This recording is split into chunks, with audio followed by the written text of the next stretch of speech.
गर्मियों के दिन थे। मनसुख अपना लेमन सोडा का ठेला लेकर बाजार जाता है और बाजार में अपनी जगह पर ठेला खड़ा करके लेमन सोडा बेचने लगता है। ज्यादा गर्मी पड़ने की वजह से मनसुख के ठेले पर लेमन सोडा पीने वालों की काफी भीड़ जमा हो जाती है। मनसुख के ठेले के ठीक सामने कालू जूस वाले की भी दुकान थी, पर उसकी दुकान पर इक्का दुक्का ही लोग जूस पीने के लिए आते थे। एक दिन मनसुख के ठेले पर भीड़ जमा देखकर कालू को बहुत गुस्सा आता है और वो मनसुख के ठेले के पास जाकर मनसुख को धमकाता है और उसे धक्का दे देता है, जिससे उसके पैर में चोट लग जाती है। मनसुख, मेरी बात कान खोल कर सुन ले। कल से ये तेरा लेमन सोडा का ठेला मेरी जूस की दुकान के सामने खड़ा दिखना नहीं चाहिए, और अगर दिखा तो तेरे लिए अच्छा नहीं होगा। हाँ।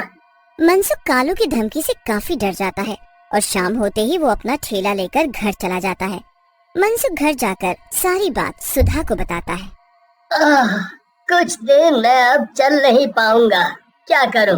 पैसों की भी जरूरत है। अरे माँ, मैं हूँ ना, मैं पिताजी का ठेला लेकर जाऊंगी। और आपको तो पता है कि आपकी बेटी को लेमन सोडा बनाना कितना अच्छे से आता है। हे भगवान, ये कैसे दिन दिखा रहा है मुझे। कोई बात नहीं पिताजी, जब तक आप ठीक नहीं हो जाते तो मैं पैसे कमा कर लाऊंगी। ऐसी बोलकर परी अगले ही दिन से बाजार में लेमन सोडा का ठेला लगाने लगती है। आओ जी आओ, गर्मी में ठंडा ठंडा लेमन सोडा पी कर जाओ। अब परी रोज वहाँ ठेला लगाने लगती है और सब उसके पास लेमन सोडा पीने आते हैं। ऐसे ही काफी दिन निकल जाते हैं। कालू को बहुत गुस्सा आता है, पर वो कुछ कर नहीं पा रहा होता। एक दिन ऐसे ही परी आवाज लगा ही रही होती है कि तभी उसके ठेले के पास एक कार आकर रुकती है। उसमें से एक महेंद्र नाम का आदमी बाहर निकलता है। महेंद्र बहुत ही घबराया हुआ होता है। वो परी से बोलता है, बेटी, क्या तुम बता सकती हो कि यहाँ आस-पास कोई हॉस्पिटल या क्लिनिक है? मेरे बेटे के पेट में बहुत दर्द है, उसे बहुत उल्टी हो रही है, इसीलिए जल्द ही उसे डॉक्टर को दिखाना होगा। यहाँ आसपास तो कोई हॉस्पिटल नहीं है, पर अंकल आप घबराइए नहीं, बस इसे एक ग्लास ठंडा ठंडा लेमन सोडा पिला दीजिए, फिर देखिए इसका पेट दर्द और उल्टी कैसे फट से गायब हो जाती है। महेंद्र अपने बेटे को लेमन सोडा पिलाता है, जिसे पीने से कुछ ही देर बाद बेटे का पेट दर्द बिल्कुल ठीक हो जाता है। वो खुश होकर उस लड़की को 500 का नोट देता है। परी उसे लेने से मना करती है, पर वो जबरदस्ती उसे दे देता है और चला जाता है। अब कालू ये देख और चिढ़ जाता है। इस लड़की का और इसके ठेले का मुझे कुछ ना कुछ करना ही पड़ेगा।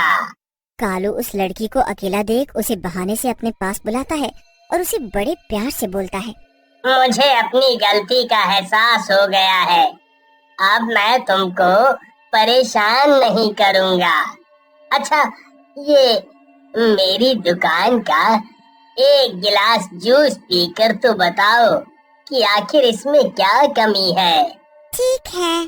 परी जैसे ही जूस पीती है उसे अजीब सा महसूस होता है। ये जूस तो बड़ा अजीब सा लग रहा है। अच्छा, पता नहीं, मैंने तो अभी अभी ताज़ा बनाया है। परी को कुछ ठीक सा महसूस नहीं होता, इसीलिए वो वहाँ से उठ जाती है और अपना ठेला लेकर घर के लिए निकल पड़ती है। रास्ते में परी को उल्टी होने लगती है, उसके मुंह से झाग आने लगते हैं और वो वहीं जमीन पर गिर जाती है। जब आसपास के लोग आकर उसे देखते हैं तो परी मरी हुई पड़ी होती है। परी के माँ बाप को जब इसका पता चलता है तो वो बहुत रोते हैं। हमारी नन्ही सी गुड़िया को जाने किसने जहर पिला दिया। दोनों रो ही रहे होते हैं कि इतने में वहाँ परी चुड़ैल के रूप में आ जाती है। चुड़ैल को देख दोनों चिल्लाने लगते हैं, मैं चुड़ैल नहीं, आपकी बेटी परी हूँ, और मुझे किसी ने नहीं, उस कालू ने जहर पिलाकर मार डाला। मैं उसे अब नहीं छोड़ूंगी, उसकी दुकान भी नहीं रहने दूंगी और मैं उसे मार डालूंगी। मेरी बेटी, सच में? हाँ माँ, उस कालू ने बहाने से मुझे जहर वाला जूस पिला दिया और मैं उसे पीकर तड़प तड़प कर मर गई, पर मैं उससे बदला लेना चाहती हूँ। मैं चाहती हूँ पिताजी कल से लेमन सोडा का ठेला लेकर वहीं खड़े हो और मैं भी साथ में जाऊंगी। अब वो हमारा कुछ नहीं बिगाड़ पाएगा। आप बस मुझ पर यकीन करो और जैसा मैं बोल रही हूँ वैसा ही करो। परी के माँ बाप उसकी बात मानते हैं और अगले ही दिन मनसुख ठेला लेकर वहीं जाकर खड़ा हो जाता है। चुड़ैल भी वहीं खड़ी होती है। पर वो बस मनसुख को ही दिख पा रही होती है। कालू मनसुख को देख एकदम दंग रह जाता है। अबे कल ही तेरी बेटी मरी है और आज तू ठेला लेकर आ गया। कुछ शर्म वरम है या नहीं? शर्म तो तुमको आनी चाहिए, मुझे नहीं। ओए मनसुख, अपनी बकवास बंद कर और निकल यहाँ से, वरना वरना वरना क्या? बोल बोल, वरना क्या? तेरी इतनी हिम्मत, तू मुझसे पंगा लेगा? तुझे अभी बताता हूँ। कालू गुस्से में अपनी दुकान से बाहर आता है कि वहाँ खड़ी चुड़ैल कालू पे अपना पैर लगा देती है और कालू सीधा वहीं पड़े गोबर में सन जाता है। उसका पूरा मुंह गोबरमय हो जाता है। कालू को ऐसे देख वहाँ खड़े लोग जोर जोर से हंसने लगते हैं और उसका खूब मजाक उड़ाते हैं। देखा पिताजी, मैंने कैसे इसे गिरा दिया। अब आया ना मजा? देख देख, जाकर अपनी शक्ल देख पहले, फिर आकर मुझसे लड़ियो। तुझे तो मैं बाद में बताऊंगा, छोड़ूंगा नहीं तुझे। मनसुख शर्म से मुंह छुपाकर चला जाता है और पूरा दिन मनसुख आराम से लेमन सोडा बेचता है। चुड़ैल उसको लेमन बनाकर देती रहती है और मनसुख उन्हें लोगों को पिलाता है। उस दिन मनसुख के पास काफी पैसे हो जाते हैं और दोनों घर वापस आ जाते हैं। आ गए तुम दोनों? हाँ माँ, और आज मैंने उस कालू को खूब सबक सिखाया। वो सीधा गोबर में जाकर गिरा। सच में उसके ऊपर लोग कितना हंस रहे थे, बड़ा मजा आया। परी को ऐसे खुश देखकर उसके माँ बाप की आंखों में आंसू आ गए। काश तू जिंदा होती, काश हम तुझे बचा पाते। काश काश तुझे हमने उस दिन जाने ही ना दिया होता। ऐसे मत रो माँ पिताजी, मैं हूँ तो आपके साथ, आप बस खुश रहो। सब सो जाते हैं और अगले दिन मनसुख अपना ठेला लेकर फिर निकल पड़ता है। चुड़ैल भी उसके साथ ही होती है। उस दिन इतनी तेज गर्मी होती है कि बस लोगों के पसीने छूट रहे होते हैं। कालू की दुकान बिल्कुल खाली होती है, कोई उसके पास नहीं जाता। अब तो कालू को समझ ही नहीं आ रहा होता कि आखिर ये वही डरपोक मनसुख है, तो इतना ताकतवर कैसे हो गया। मुझे कल कुछ बड़ा सोचना होगा। क्यों ना मैं इसे भी ऐसे ही मार डालूं, जैसे इसकी बेटी को मारा था। बस अगले दिन कालू वैसा ही करता है। वो मनसुख को प्यार से अपनी दुकान पर बुलाता है और उसे एक ग्लास जूस देता है। नहीं पिताजी, ये मत पीना, इसमें जहर है। इतने में मनसुख और चुड़ैल वहाँ से उठकर चल देते हैं और वो ग्लास ऐसे ही रख देते हैं। इतने में वहाँ कालू का 10 साल का बेटा राहुल गर्मी में पसीने पसीने से होता हुआ आया और वहाँ रखा जूस झट से पी जाता है। कालू उसे देखते ही चिल्लाता है, मेरे बेटे को बचाओ, कोई मेरे बेटे को बचाओ।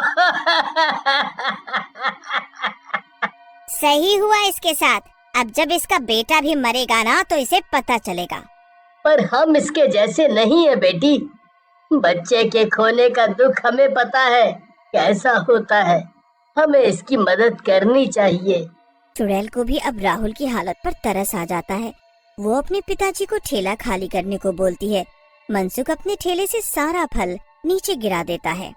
कालू, जल्दी इसमें अपने बेटे को लिटाओ, अभी हमारे पास बस यही है।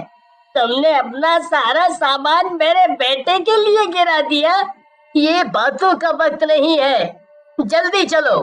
आप दोनों भी इस ठेले में बैठो, जल्दी। कालू, जल्दी इस ठेले में बैठ जाओ। पर क्यों? ओहो, जैसा बोल रहा हूँ वैसा करो, जल्दी। अब दोनों भी राहुल के साथ ठेले में बैठ जाते हैं और चुड़ैल ठेले को दौड़ाते हुए हॉस्पिटल ले जाती है।